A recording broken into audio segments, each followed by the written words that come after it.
हाँ जी स्टूडेंट्स, कैसा चल रहा है आपका सुपर फास्ट रिवीजन।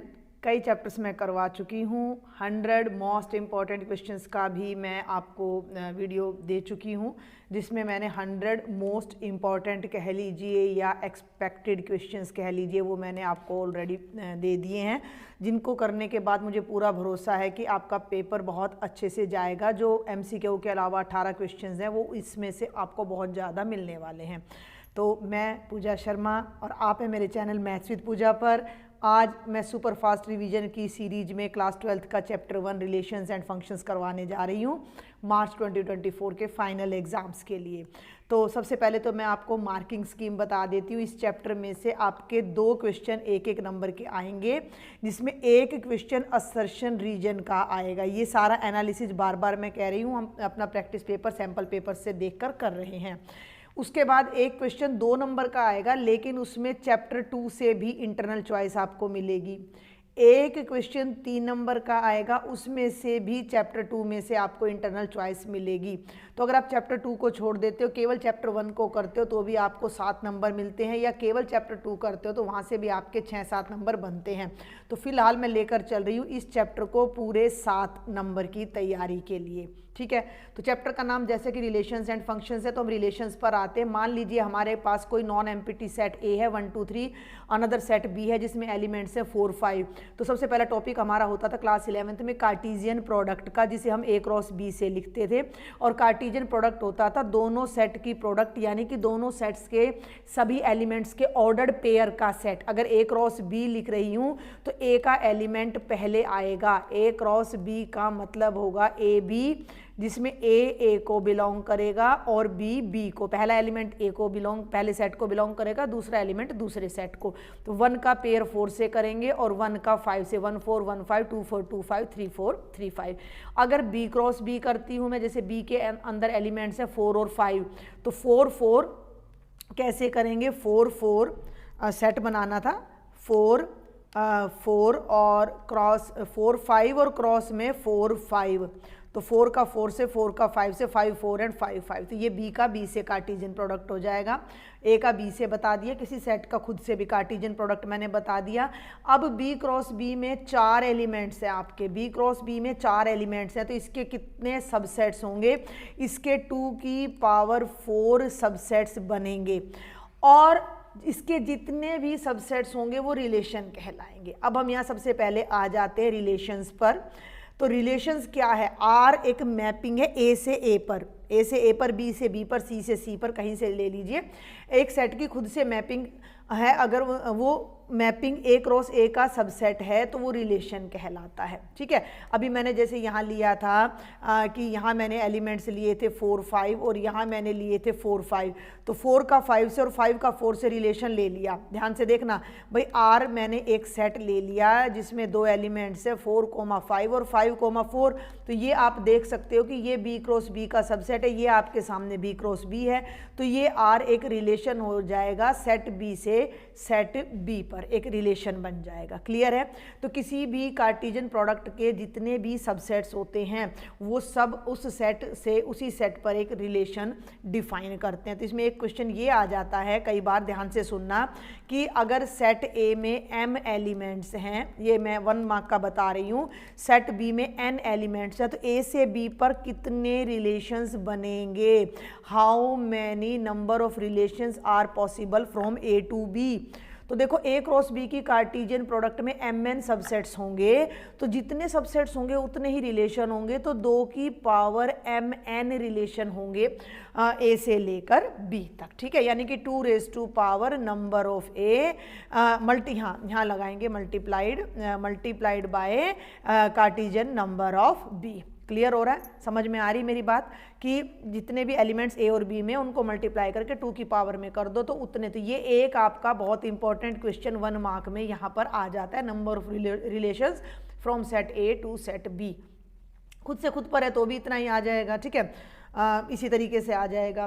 तो ये है रिलेशन की बेसिक डेफिनेशन, जो कि हम अपना क्लास 11th में भी पढ़ चुके थे। अब है मेन टाइप्स ऑफ रिलेशन, जिसमें 5 हैं और आपको तो 3 ही बेसिकली यूज होने हैं। पहला है हमारा एम्प्टी रिलेशन। किसी भी सेट का सबसेट एम्प्टी सेट जरूर होता है। ए क्रॉस ए का भी सबसेट होगा एम्प्टी सेट, तो एम्प्टी रिलेशन भी होगा। जिस रिलेशन में कोई भी एलिमेंट ना हो वो एम्प्टी रिलेशन होता है। यूनिवर्सल रिलेशन, ए क्रॉस ए अपने आप का सबसेट होता है, तो ए क्रॉस ए जो है वो हमारा जो रिलेशन होगा वो ए से ए पर यूनिवर्सल रिलेशन कहलाएगा। जिस रिलेशन में पूरी की पूरी कार्टेशियन प्रोडक्ट आ जाए वो यूनिवर्सल, जिस रिलेशन में एक भी एलिमेंट ना आए वो एम्प्टी रिलेशन। अब है इस फर्स्ट एक्सरसाइज की हमारे 3 मेन रिलेशन जिस पर ये हमारा पूरा चैप्टर लगभग घूमता रहता है। पहला है रिफ्लेक्सिव रिलेशन। ठीक है, अगर कोई सेट ए है हमारा और हम आर एक रिलेशन ले रहे हैं ए से ए पर, तो ए का हर एलिमेंट अगर अपने आप से रिलेटेड है, if A belongs to R, देखो जो रिलेशन है ना उसको इस तरीके से भी लिख देते हैं या ए इज रिलेटेड टू ए भी लिख देते हैं। वैसे तो देखो पूरा डिटेल ये बनता है कि A is related to A is related to A, लेकिन ये बहुत लंबा हो जाता है सॉरी। इंस्टेड ऑफ दैट हम ये 2 तरीके से इसको राइट करते हैं। 99% इस तरीके से लिखा जाता है। तो if A belongs to R, हर ए का अपने आप से रिलेशन है for all A belonging to A, यानी सेट ए में जितने भी एलिमेंट्स हैं अगर हर एलिमेंट अपने आप से रिलेटेड है तो वो रिफ्लेक्सिव रिलेशन कहलाता है ना। एक एग्जांपल ले लेते हैं, मान लीजिए आपकी लाइब्रेरी है स्कूल में और उसमें बहुत सारी बुक्स हैं और उनमें हमने रिलेशन ले लिया कि ए और बी बुक्स रिलेटेड होंगी if number A and B have same number of pages. भाई जिन बुक्स में सेम पेज हैं वो एक दूसरे से रिलेटेड होंगे। जिस बुक में 100 पेज, मान लो रामायण, मान लो 100 पेज एक कहानी की बुक है, उसमें 100 ही पेज किसी दूसरी पोएम की बुक में, तो वो दोनों बुक्स रिलेटेड हो जाएंगी। तो अब मेरी बात सुनो, ए और ए भी तो रिलेटेड होंगे क्योंकि ए में नंबर ऑफ पेजेज और ए में नंबर ऑफ पेजेज बराबर है, तो ए आर को बिलोंग कर जाएगा। तो लाइब्रेरी में जितनी भी बुक्स हैं वो अपने आप से रिलेटेड हो जाएंगी, तो ये रिलेशन रिफ्लेक्सिव हो जाएगा। इस रिलेशन को ध्यान में रखना, अभी मैं इसको नेक्स्ट रिलेशन पर भी लेकर चलूंगी। दूसरा आ जाता है सिमेट्रिक रिलेशन। सिमेट्रिक रिलेशन कब होता है कि अगर ए बी से ऑलरेडी रिलेटेड है और बी ए से रिलेटेड हो जाए तो रिलेशन सिमेट्रिक। उल्टा कर दे, अगर राम लक्ष्मण का भाई है और लक्ष्मण भी राम का भाई हो तो रिलेशन सिमेट्रिक होगा। मतलब ये चीज़ पहले से एग्जिस्ट करनी चाहिए, ये चीज़ पहले से एग्जिस्ट करनी चाहिए तभी होगा। अब मान लीजिए कि लाइब्रेरी की बुक्स की ही बात कर लेते हैं और ए बी से ऑलरेडी रिलेटेड है, तो इस बात का क्या मतलब है, number of page in A is equal to number of page in B. भाई अगर कोई बुक ए बुक बी से रिलेटेड है तो ए और बी में इक्वल पेज होंगे, इसको उल्टा करके लिख दो, number of page in B is equal to number of page in A, तो उल्टा बन गया, तो बी ए से रिलेटेड हो गया। भाई राम दशरथ का पुत्र है, उल्टा करोगे तो दशरथ राम का पुत्र नहीं है, Dasharath is not the son, Dasharath is the father. ये ऐसा रिलेशन है जिसको मैं रिवर्ट नहीं कर सकती। राम सीता के पति हैं, सीता राम का पति नहीं है, पत्नी है, उल्टा नहीं कर सकते। लेकिन कुछ रिलेशंस ऐसे होते हैं जो ऑलरेडी ए से बी पर तो एग्जिस्ट कर रहे हैं, वो बी से ए पर भी उसी फॉर्म में एग्जिस्ट कर जाते हैं, ऐसे के ऐसे, तो वो रिलेशन सिमेट्रिक कहलाएगा। दोनों तरफ से एक जैसा है, सिमेट्रिक का ये मतलब हो गया। और तीसरा आ जाता है, मतलब ए की जगह बी रख दो उसमें और बी की जगह ए रख दो और उस पर कोई फर्क ना पड़े तो रिलेशन सिमेट्रिक होता है। तीसरा रिलेशन है ट्रांजिटिव। ट्रांजिटिव के लिए भी पहले से कंडीशन लग जाती है कि अगर ए बी से रिलेटेड है, राम लक्ष्मण का भाई है, बी सी से रिलेटेड है, लक्ष्मण भरत का भाई है, और ए भी सी से उसी रिलेशन में रिलेटेड हो जाता है, तो वो रिलेशन हमारा क्या कहलाएगा, ट्रांजिटिव रिलेशन कहलाएगा। तो ये बुक्स वाला जो मैं एग्जांपल आपको यहाँ दे रही हूँ वो ट्रांजिटिव भी है। कैसे कि मान लो भैया नंबर ऑफ, भाई ए बी से रिलेटेड है ना, और बी सी से रिलेटेड है, तो जितने पेज ए में है उतने पेज बी में है, लेकिन बी सी से रिलेटेड है तो जितने पेज बी में है उतने पेज सी में है। ए के पेजेज बी के बराबर है, बी के पेजेज सी के बराबर है, तो ए के पेजेज सी के बराबर हो जाएंगे, तो ए जो है वो हमारा सी से क्या हो जाएगा, रिलेटेड हो जाएगा। तो ये रिलेशन ट्रांजिट हो गया ए से सी पर, तो ये ट्रांजिटिव रिलेशन हमारा कहलाएगा। हर बार ऐसा नहीं होता है, समझ रहे हो मेरी बात को? हर बार ऐसा नहीं होता है। मान लीजिए कि ए बी का सन है और बी सी का सन है, तो ए सी का सन नहीं है, ग्रैंड सन है।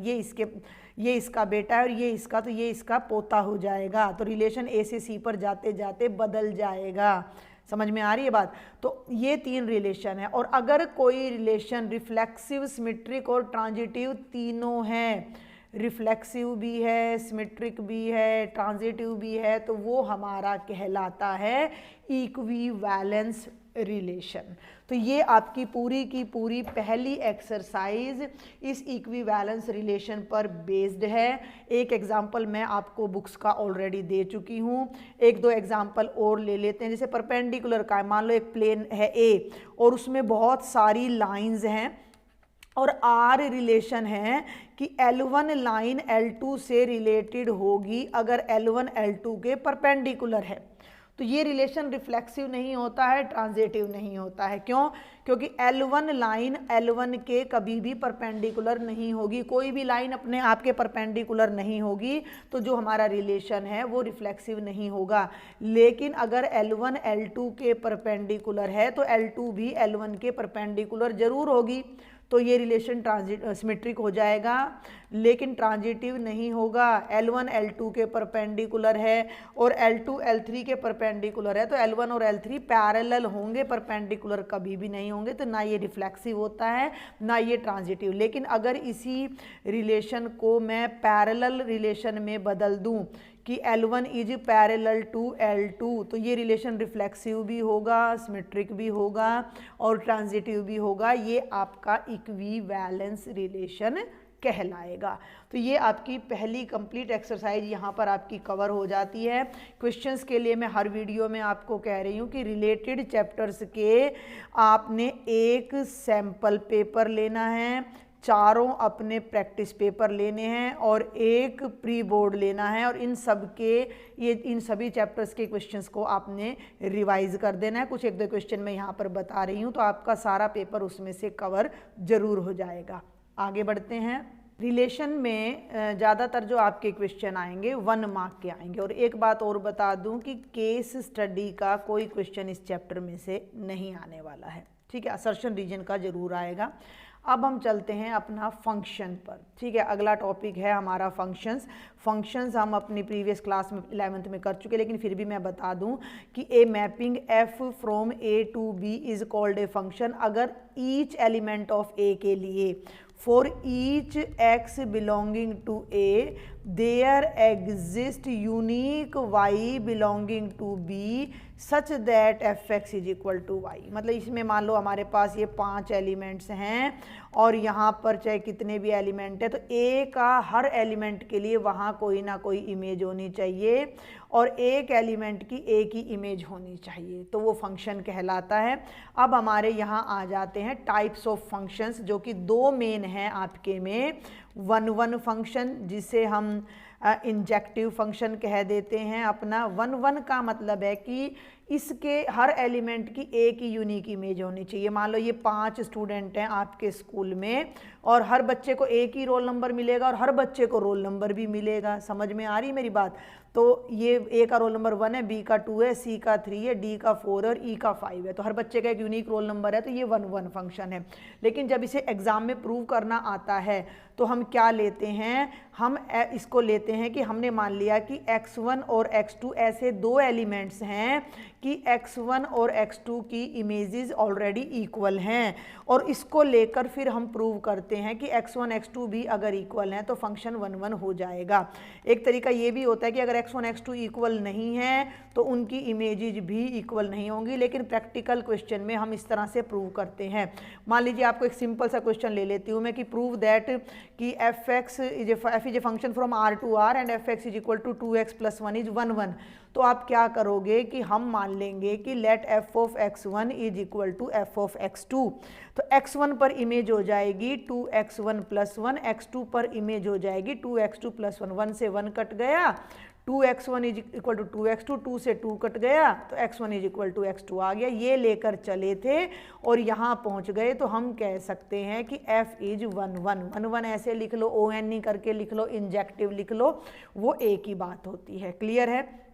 दूसरा हमारा जो मेन इसमें आ जाता है बच्चे, वो होता है ऑन टू फंक्शन। वो होता है हमारा ऑन टू फंक्शन, जिससे हम सरजेक्टिव भी बोल देते हैं। ऑन टू में क्या होता है, अब मेरी बात सुनो, इसी एग्जाम्पल को देख लो। इसमें बी सेट में 6 एलिमेंट है, यानी कि मान लो मैं ही पढ़ा रही हूँ और मुझे 6 बच्चों को ज़्यादा से ज़्यादा पढ़ाना है, लेकिन मेरे पास 5 ही बच्चे आए हैं, तो छठे सीट के लिए, छठे रोल नंबर के लिए मेरे पास कोई स्टूडेंट फिलहाल नहीं है। यानी कि 6 जो एलिमेंट है उसकी यहाँ पर कोई प्री इमेज नहीं है। देखो एक बात और रह क्या गई, ये सब हमने +1 में पढ़ रखा है। ये डोमेन होता है, ये आपका को डोमेन होता है। अगर को डोमेन का कोई एक भी एलिमेंट ऐसा रह जाता है जिसकी कोई प्री इमेज नहीं है तो वो फंक्शन ऑन टू नहीं होता, वो फंक्शन इन टू होता है। अगर हमारा जो रेंज है, देखो ये सारे रेंज हैं, ये सारे एलिमेंट्स रेंज में आ रहे हैं 1 2 3 4 5, तो अगर हमारी रेंज सबसेट होती है को डोमेन का तो फंक्शन हमारा इनटू होता है। और हमारा अगर रेंज फंक्शन जो है वो इसके बराबर हो जाता है तो हमारा फंक्शन क्या हो जाता है, ऑन टू।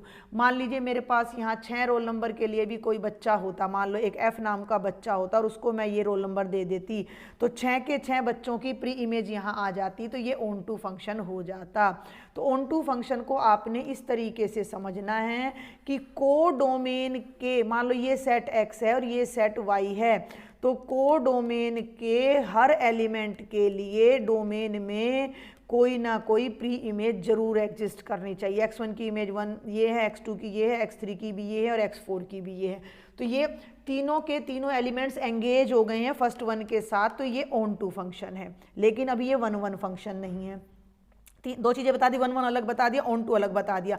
अब दोनों को इकट्ठा चेक करें 1 1 एंड ऑन टू, तो वो कहलाता है बाइजेक्टिव फंक्शन। वो कहलाता है बाइजेक्टिव, एक ऐसा फंक्शन जो 1 1 भी है, यानी एक एलिमेंट की एक ही इमेज है, ये वाला देख लो, और एक ऐसा फंक्शन जिसके हर एलिमेंट की प्री इमेज एग्जिस्ट कर रही हो, तो वो 1 1 भी होता है और ऑन टू भी होता है, तो वो बाइजेक्टिव फंक्शन हमारा कहलाता है।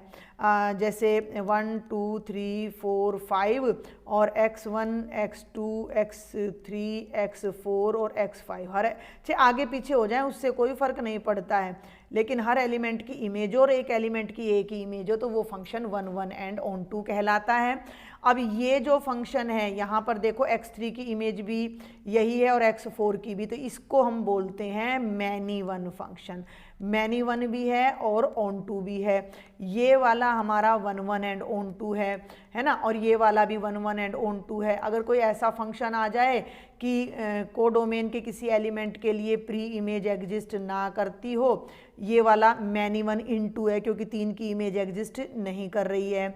और इसको अगर मैं थोड़ा सा और चेंज आपको कर दूं कि 2 की इमेज B है, 3 की इमेज C है और यहाँ D ले लिया, तो ये 1 1 इन टू है क्योंकि यहाँ D की इमेज हमारी एग्जिस्ट नहीं कर रही है। तो ये मेन डेफिनेशन मैंने आपको 1 1 इन टू की बताई है। इनके एक दो एग्जाम्पल्स देख लेते हैं।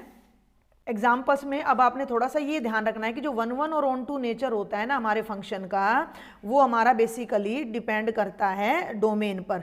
अब f एक फंक्शन है n से n पर और फंक्शन है 2x, ठीक है, तो ये 1 1 है। 1 1 क्यों है, मान लो 2x1 2x2 के इक्वल है तो x1 x2 के इक्वल आएगा। हर एलिमेंट की इमेज उसका डबल है, ध्यान से सुनना, नेचुरल से नेचुरल पे है। 1 2 3 4 5, 1 2 3, 1 की इमेज 2 होगी, 2 की इमेज 4 होगी, 4 की इमेज 8 होगी। लेकिन 1 के लिए कोई प्री इमेज नहीं है। मेरी बात को सुनना कि मान लो fx is equal to 2x है, इसको मैंने ले लिया y, तो y is equal to 2x है, तो x की वैल्यू क्या आएगी, y by 2 is equal to x आएगा। यानी जो प्री इमेज है वो एलिमेंट का आधा आएगा। और नेचुरल नंबर का, हर नेचुरल नंबर का आधा नेचुरल नहीं होता। 3 की प्री इमेज 3/2 आएगी जो कि नेचुरल नंबर नहीं है, तो ये फंक्शन हमारा ऑन टू नहीं होगा, 1 होगा।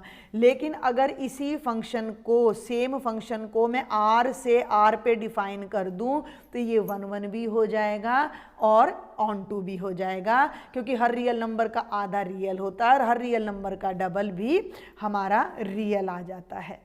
2 या 3 नंबर के लिए मैं एक क्वेश्चन आपको ना प्रॉपर मेथड से बता देती हूँ। ये पिछला सारा मैंने इरेज कर दिया है, या चलो इसको इरेज ना करके थोड़ा छोटा कर लेते हैं और मैं एक क्वेश्चन आपको प्रॉपर मेथड से बता देती हूँ कि देखो, prove that a function f from Q to Q, यानी रैशनल टू रैशनल है, और एफ एक्स मेरा 3x + 5 है for all x belonging to Q. तो आपने इसको बाइजेक्टिव दिखाना है। 2 या 3 नंबर में आ सकता है।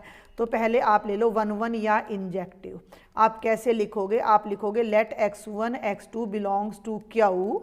भाई क्यू सेट में x1 x2 कुछ इस तरीके से हैं कि f(x1) f(x2) के इक्वल है। ये 3x था बच्चे, तो यहाँ पर आप आ जाओ तो f(x1) हो जाएगा 3x1 + 5, ये हो जाएगा 3x2 + 5 से 5 कटेगा, 3 से 3 कटेगा, x1 = x2 आ जाएगा। और यहाँ पर आप लिखोगे for all x1 x2 belonging to Q, तो हैंस द फंक्शन इज 1 अब अगर ऐसा बराबर नहीं आता तो 1 नहीं होगा। ऑन टू के लिए क्या करेंगे? ये भी क्यू है, ये भी, ये डोमेन है और ये को डोमेन है, तो आप को डोमेन से एक एलिमेंट उठाओगे। Let y belongs to Q, किसको बिलोंग कर रहा है? क्यू को, को डोमेन को, सच दैट f(x) = y। भाई y की कोई प्री इमेज तो एग्जिस्ट करेगी ही, वो प्री इमेज अगर क्यू में आ जाती है तो हम शो कर देंगे कि हमारा फंक्शन ऑन टू है। तो इसको ले लो, ये हो गया 3x + 5 = y। यहाँ से x की वैल्यू निकालोगे अलजेब्रा लगा के, तो y - 5/3 आ जाएगी, जो कि एक रैशनल नंबर है। तो हमारा जो y की इमेज थी वो मैंने x ली और मेरा x एक रैशनल नंबर आ गया, यानी कि इस को डोमेन से मैंने जितने भी एलिमेंट्स लिए उनकी प्री इमेज इसके अंदर आ गई। तो हम यहाँ क्या लिखेंगे? एक छोटी सी लाइन लिख देंगे कि for each y belongings to Q, there exists x belonging to Q such that f(x) = Q and hence our function is onto. तो ये 1 ऑन टू का एक मैंने सिंपल सा एग्जांपल आपको दे दिया है। कुछ सिलेक्टेड से क्वेश्चन है जिनमें से आधे से ज़्यादा क्वेश्चन आपके प्री बोर्ड वगैरह में पूछे जा चुके हैं। अब कई बच्चों के दिमाग में ये बात है कि आपका जो कंपोजिशन है वो सिलेबस में नहीं है, तो आपको ये गलतफहमी बिल्कुल भी अपने दिमाग में नहीं रखनी है। सुन लीजिए मेरी बात ध्यान से कि कॉम्पोजिशन आपके सिलेबस में 100% है और बल्कि इन्वर्स भी पूछा गया है। तो कॉम्पोजिशन का एक क्वेश्चन आपसे SITION कॉम्पोजिशन ऑफ फंक्शंस आपसे ज़रूर पूछा जाएगा। f एक फंक्शन है x से y पर और g एक फंक्शन है हमारा y से z पर। ठीक है, a से b, b से c भी ले सकते हो कि ये x है, ये y है और ये z। यहाँ से यहाँ तक आपका फंक्शन f डिफाइन हो रहा है और यहाँ से यहाँ तक g फंक्शन डिफाइन हो रहा है। तो x से z पर डायरेक्ट अगर एक फंक्शन डिफाइन हो तो वो GOF कहलाएगा, जो x से z पर जाएगा, सीधा x से सीधा z पर जाएगा, वो GOF कहलाएगा। Composition of g and f and g कहलाएगा। तो GOF का डोमेन x है तो मैं इसे x पर डिफाइन करूँगी, तो ये बनेगा g, ब्रैकेट में आ जाएगा f(x) की वैल्यू मैं यहाँ रख दूंगी और उस वैल्यू पर g की जो वैल्यू आएगी वो हमारा फाइनल आंसर हो जाएगा। अब हम GOF की तरह FOG भी डिफाइन कर सकते हैं, बट हमें ये ध्यान रखना पड़ेगा कि अगर तीनों के तीनों डोमेन हमारे दोनों के दोनों डोमेन और कोडोमेन सेम है, GF फंक्शन है R से R पर, G भी फंक्शन है R से R पर, तो हम GOF की तरह FOG भी डिफाइन कर सकते हैं, जो R to R हमारा चला जाएगा और इसी तरीके से हमारा FOG भी निकल जाएगा। तो इनको मैं एक दो एग्जाम्पल्स की हेल्प से आपको समझाती हूँ। कॉम्पोजिशन का कोई एक क्वेश्चन हम ले लेते हैं, ख़ास तौर पर जो अपने प्रीवियस ईयर के पेपर्स में अपने आए हुए हैं। ठीक है, काफ़ी क्वेश्चन ऐसे हैं जो कंपोजिशन के हमसे पूछे जाते हैं। तो ये देखो कि ये कह रहा है कि f is a function from R to R। 2-3 question मैं यहाँ बताऊंगी जहाँ f(x) आपको दे रखा है 3 माइनस एक्स क्यूब की पावर 1/3। FOF निकालना है आपने, खुद का खुद से कॉम्पोजिशन। तो FOF ओवर x का मतलब क्या होगा, f ऑफ fx। ठीक है, अब यहाँ f तो बाहर, और इस fx की जगह ये वैल्यू पुट कर दो 3 माइनस एक्स क्यूब की पावर 1/3। और अब f की वैल्यू इस पूरे पे निकालनी है। अब मेरी बात को सुनना ध्यान से, ये आपका fx फंक्शन है, x की जगह x आ रहा है, लेकिन अगर आप x की जगह 5 रखोगे तो यहाँ 5 आएगा। तो अब इस x क्यूब की जगह ये पूरी वैल्यू यहाँ पर आपने पुट करनी है। तो ध्यान से देखना, 3 माइनस ये x का क्यूब है, उसकी जगह इसको पुट कर दो, 3 माइनस एक्स क्यूब की पावर 1/3। ठीक है भाई, एक्स क्यूब यहाँ केवल x की जगह, एक मिनट, केवल थोड़ा सा ध्यान से करना है, केवल x की जगह पर मैंने ये पूरी वैल्यू रख देनी है, 3 माइनस एक्स क्यूब की पावर 1/3, और बाहर आ गया क्यूब, और पूरे के बाहर आ गया 1/3। अब देखो, इस पूरे पे 1/3 और 3 है, तो 3 से 3 कैंसिल हो जाएगा, और अंदर बचेगा 3 minus 3 minus minus plus x cube की पावर 1/3। 3 से 3 कैंसिल हो जाएगा, और ये बचेगा एक्स क्यूब की पावर 1/3, और ये x आ जाएगा।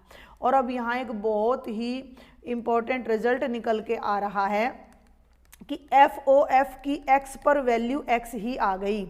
अगर ऐसी कोई कॉम्पोजिशन आ जाती है कि FOG की x पर वैल्यू x आ जाती है, या GOF की x पर वैल्यू x, यानी कि आइडेंटिटी फंक्शन को मैप कर जाती है, तो हम यहाँ कहते हैं कि f and g are invertible, और f का इन्वर्स g होता है और g का इन्वर्स f होता है। डिटेल में इन्वर्स नहीं है। अगर आपका इन्वर्स निकालने का कोई क्वेश्चन आ जाए, मेरी एक एक बात को ध्यान से सुनना है, अगर आपका कोई इन्वर्स का क्वेश्चन बाय चांस फंक्शन में पूछ लिया जाए बाय चांस, तो आपने कॉम्पोजिशन निकालनी है। देखो, FOG आपने निकालना है, और वो फंक्शन अगर आइडेंटिटी ऑफ g बन जाती है, ठीक है, आइडेंटिटी ऑफ g हमारी बन जाती है, या आप GOF निकालते हो और वो आइडेंटिटी ऑफ f हमारी बन जाती है, तो f का इन्वर्स g हो जाता है और g का इन्वर्स f हो जाता है। ये फंक्शन क्या कहलाते हैं, इन्वर्टिबल फंक्शन कहलाते हैं। तो इन्वर्स भी मैंने बीच में आपको बता दिया है। कॉम्पोजिशन का एक और क्वेश्चन मैं यहाँ पर लेना चाहूँगी f और g दोनों के लिए। मान लीजिए fx आपको दे दिया गया है x + 1 बाय x + 2, और gx आपको दे दिया x², और आपने GOF निकालना है, तो पीछे लगाओ x, ये हो जाएगा g ऑफ fx, g बाहर, fx हो जाएगा x + 1 बाय x + 2। अब आपने gx पर ध्यान देना है कि हर x की इमेज उसका स्क्वायर आ रहा है, तो अब इसकी इमेज निकालनी है, तो वो x + 1 बाय x + 2 का स्क्वायर हो जाएगा, एंड दैट्स ऑल।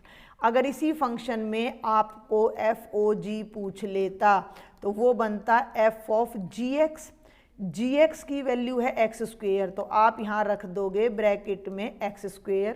और अब ध्यान देना कि fx की वैल्यू x + 1 बाय x + 2 है। अब x² पे निकालना है। मान लो इसकी वैल्यू मुझे 5 पे निकालनी होती, तो मैं यहाँ भी 5 रखती और यहाँ भी 5 रखती। अब मुझे ये वैल्यू x² पे निकालनी है, तो मैं यहाँ x² रख दूँगी, x² + 1 बाय x² + 2। और इन दोनों आंसर से आप देख सकते हो कि GOF एंड FOG बिल्कुल भी इक्वल नहीं है। तो बेटा, इस लेक्चर को मैं यहीं पर कंक्लूड करूंगी। कोई डाउट है, कोई क्वेरी है, तो आप मुझसे ज़रूर शेयर करें। Thank you.